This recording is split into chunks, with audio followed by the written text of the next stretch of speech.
Welcome to Rants TV, Travel and Events.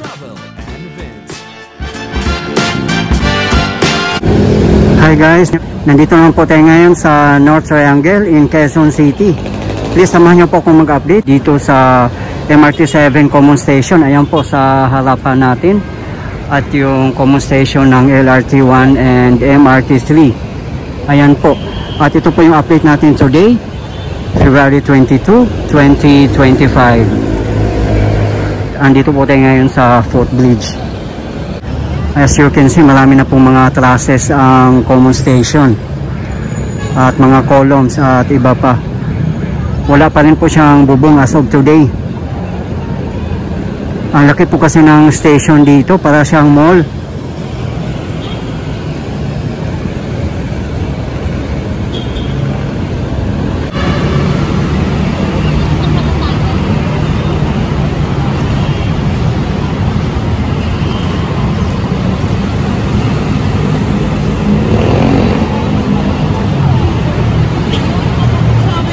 Ang MRT7 ay 22 kilometers project po ito.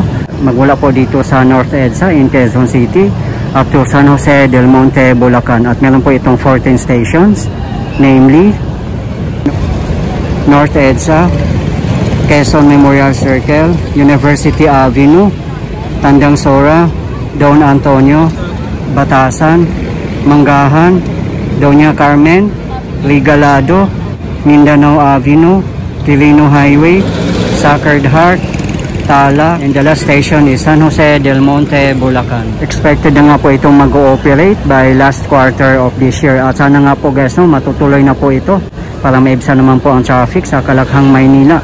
Lalong-lalo na po dito sa kahabaan ng Commonwealth Avenue. Sobrang traffic po kasi dito, lalo pag weekdays.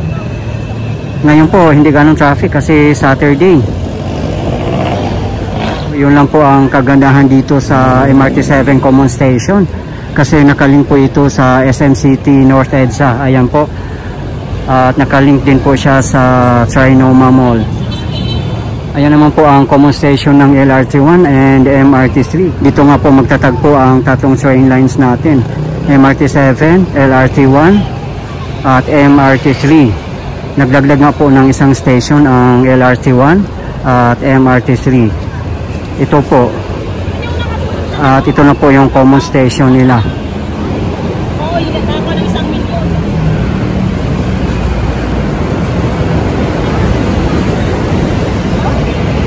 Ayan naman po ang world-class busway.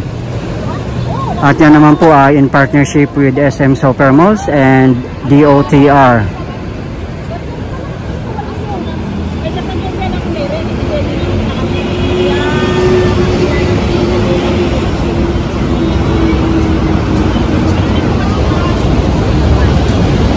Pag mag-ooperate na siguro itong mga common stations dito, baka gigibayin na rin itong footbridge na dinadaanan po natin kasi parang ang tagal na po nito at hindi na po talaga siya kagandahan.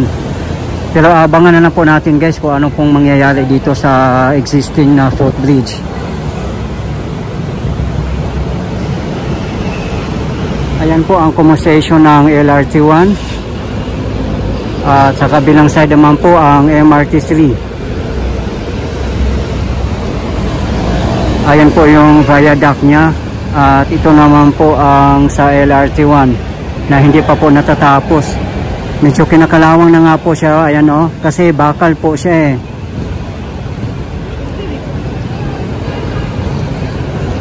Maganda po ang daloy ng trapiko ngayon. Tuloy-tuloy po, ayan. Ayan naman po ang Emerson Building at may Save More. Yung sa may Save More, pwede ka pong dumaan dyan, papuntang busway, tatawid doon sa SM City North EDSA. Yan sa mga bus commuters, napakaganda na po dito kasi pag pumunta kayo ng SM City North EDSA, dire-diretso na po doon sa mall. May mga nako-comment nga din sa previous video natin na hindi daw maganda ang common station dito. Hindi man lang daw pinaganda to think na nakalink siya sa mga giant malls like Trinoma and SM City North EDSA. Para daw ang warehouse. Ayan naman po ang mga poste ng MRT7 turn back guideway. Napakahaba po nito, baka 1 kilometro pa po papunta doon. Sobrang taas po nito. Ayan po, at 6 PM may mga gumagawa pa rin po, baka 24 hours siguro ang operation nila dito. At dito sa West Avenue, napakaganda na po dito, ang daming mga latest development. Talagang pinapaganda nila ng husto ang Quezon City, particularly dito sa North EDSA. Meron pang bagong development dito sa North EDSA, yung Vertis North by Ayala Land.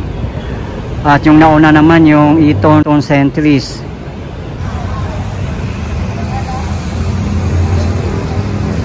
Sa tingin ko po ito na magiging business center ng Quezon City, ang North EDSA.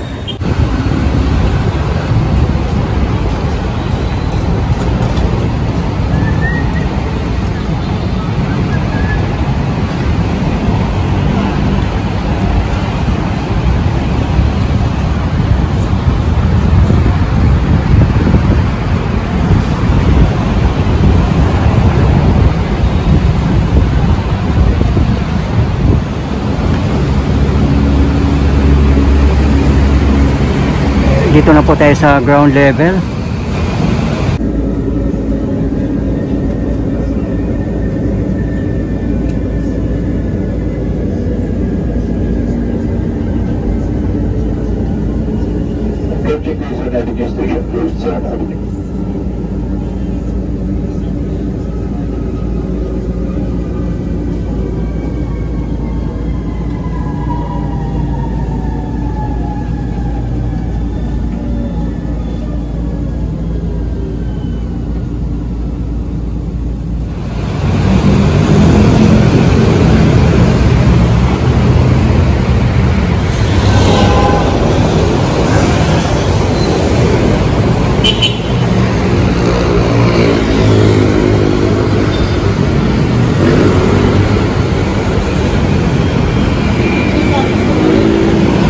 Grabe, sobrang laki din po ang common stations ng LRT1 at MRT3.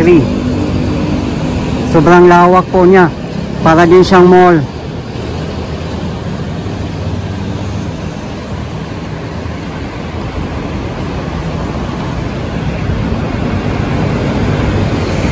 Ayan po ang Soler. Sa Vertis North po yan. Napakalapit lang po dito. Ito naman po ang MRT3.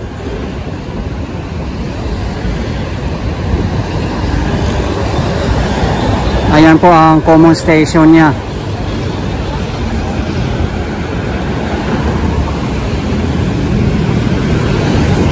Excited na po ba ang lahat guys na mag-ooperate na to ang common station? Ito po yung nadagdag na station ng MRT3, ang common station dito po sa North Triangle. Ayan na po ang Trinoma Mall. Ayan po yung North EDSA Station. Nakaling po yan mismo sa Ayala Malls. Diba guys, napakasarap sa pakiramdam, no? At napakaganda tingnan na may makikita po tayong pagbabago at mga development dito sa ating bansa, particularly dito sa North EDSA in Quezon City. Lalong-lalo na po sa larangan ng transportasyon. Talagang panalo po ito. Sana po patuloy lang po tayong sumuporta sa ating pamahalaan, lalong-lalo na po sa mga namumuno. Nang sa ganun po, hindi po tayo mapag-iwanan ng ibang mga bansa.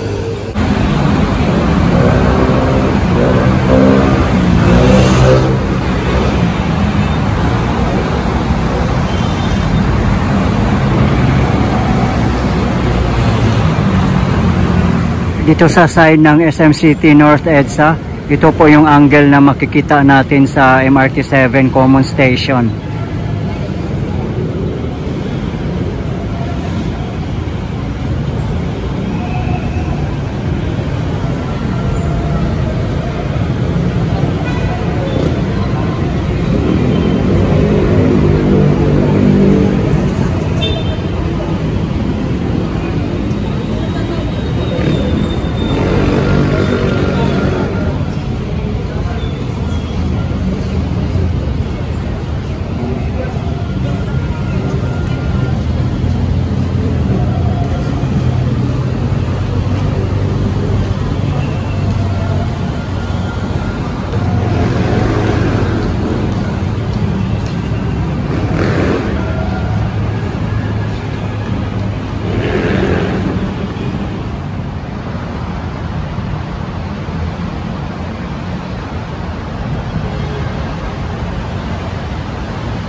Ito po dumadaan dati papuntang Trinoma. Ngayon nga po sarado na siya dahil sa ongoing construction ng MRT-7 Common Station.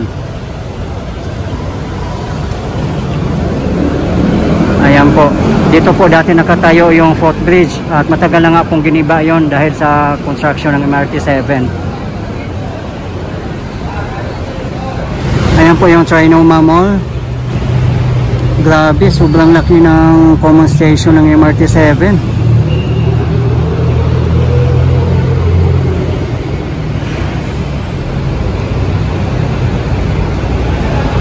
Kaya matagal-tagal pa po talaga itong matatapos.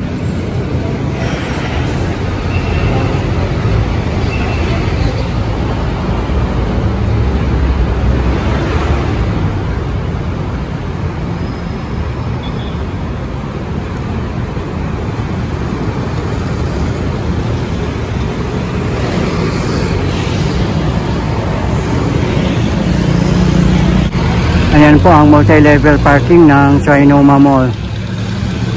Siguro ililink nila dito sa MRT-7 station.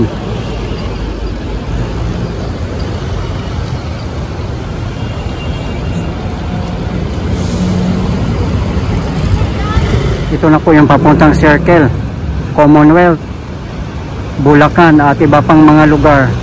Doon po tayo galing kanina sa MRT-7 Common Station. At ito na po ang Trinoma Mall. Dito po tayo sa likod sa may bandang Mindanao Avenue.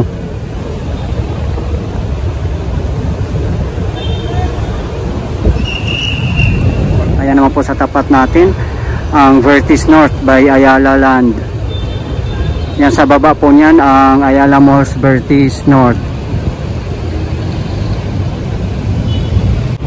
Yan po sa tapat natin ang Metro Manila Subway North Avenue Station.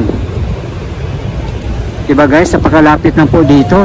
Diyan po sa tapat natin yung mga P2P bus papuntang North. Na-try ko rin pong sumakay dyan papuntang Clark. Napakabilis lang po ng biyahe. Sobrang ganda po talaga dito sa Vertis North. Ito po yung bagong development dito sa North EDSA. Nakita nyo naman po, nagsitaasan na po ang mga building dito. Sa mga matagal na po hindi nakapunta dito sa North EDSA, ito na po siya ngayon. Lalo na po sa mga OFW na matagal nang hindi nakauwi ng Pilipinas. Talagang mamangha po kayo dito sa transformation ng North EDSA.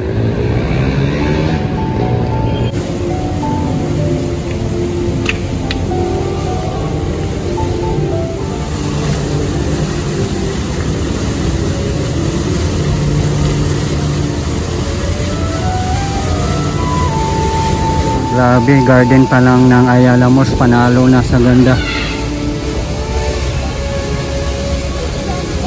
Paganda din ang garden nila, multi-level garden po ito. Nandito pa lang po tayo sa ground level.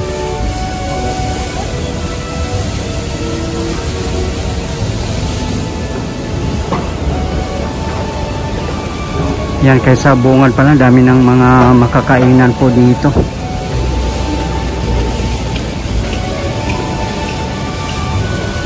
Panalo din talaga tong Ayala Malls, sobrang ganda.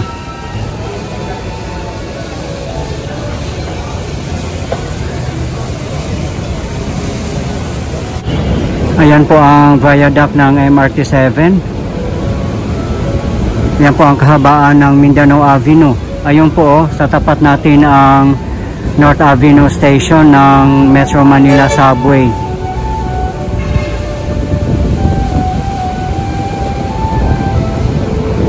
Yan po ang papuntang Circle, Commonwealth Avenue, Fairview, Bulacan at iba pang mga lugar.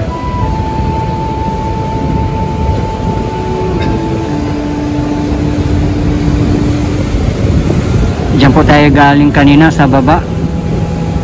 Diba guys, napakaganda po dito, sobra. Talagang nakaka-proud bilang Filipino, no? Talagang napakaganda na dito sa North EDSA.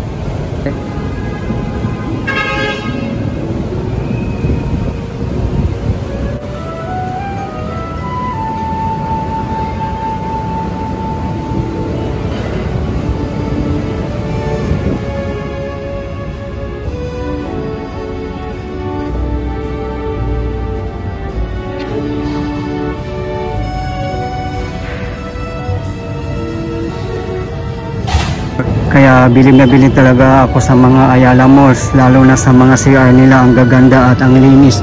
Meron pang mga hand soap, tissue. Talagang well maintained nila. Sana po lahat ng mga malls ganyan po kaganda at kalinis. Talagang nagpo-provide sila ng mga hand soap, tissue. Kaya kudos to Ayala Malls.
Ayan na po ang exit. Takalingka po mismo ito ang mall sa North EDSA station ng MRT3.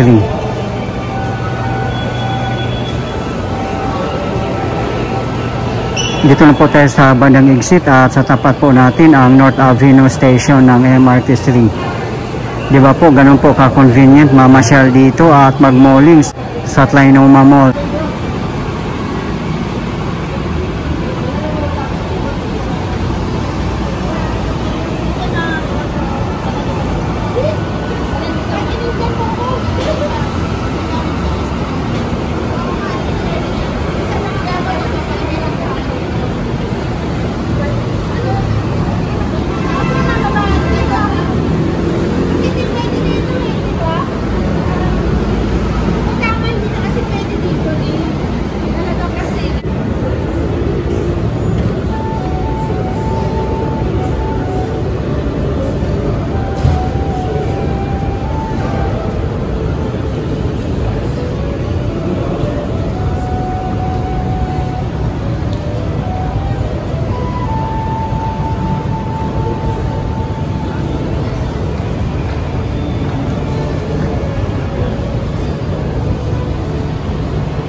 Guys, ito po yung latest update natin ngayon dito sa MRT7, LRT1, and MRT3 common stations dito sa North Triangle in Quezon City as of today, February 22, 2025. Maraming salamat po sa patuloy yung suporta at panonood ng aking mga videos. I really appreciate po. At hindi po ako magsasawang i-update kayo, lalong-lalo na po sa mga government infrastructures. Mabuhay ang Pilipinas! Okay guys, thank you for watching and keep safe everyone.